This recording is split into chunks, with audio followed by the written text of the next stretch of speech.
പെട്ടെന്ന് അമ്മയെ വിളിച്ചുണർത്തി കാര്യം പറഞ്ഞു. അമ്മയെയും കൂട്ടി ലൈറ്റ് ഇടാതെ റൂമിലെത്തി. പക്ഷേ ജനാലയുടെ പുറത്ത് ആ രൂപത്തെ കാണാൻ കഴിഞ്ഞില്ല. ജനാലയിലെ ആ രൂപം മാഞ്ഞുപോയി.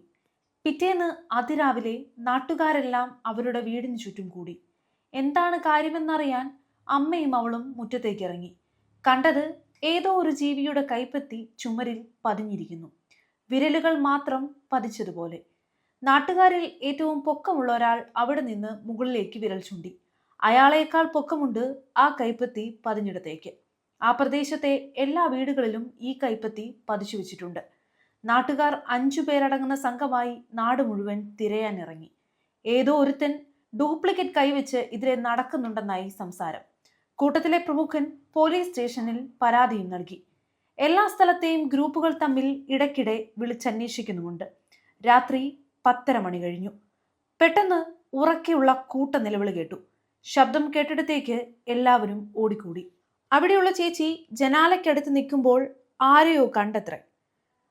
നിലവിളിച്ചപ്പോൾ ഇറങ്ങി ഓടിയത്രേ. രാഘവൻ നായർ ആശങ്കയോടെ പറഞ്ഞു. സാധാരണ ചായക്കടയിലും വായനാശാലയിലും ക്ലബിലുമൊക്കെ ആളുമനക്കവും ഉണ്ടാവാറുണ്ട്. രാത്രി ഏകദേശം 11:30 മണി കഴിഞ്ഞു. ബഹളം കേട്ട് ആളുകൾ ഓടിക്കൂടി. ശബ്ദം കേട്ട സ്ഥലത്തേക്ക് ഓരോരുത്തരായി എത്തി. ചിലർ ലൈറ്റും ആയുധങ്ങളുമായി ഉൾക്കാട്ടിലേക്ക് ഓടി.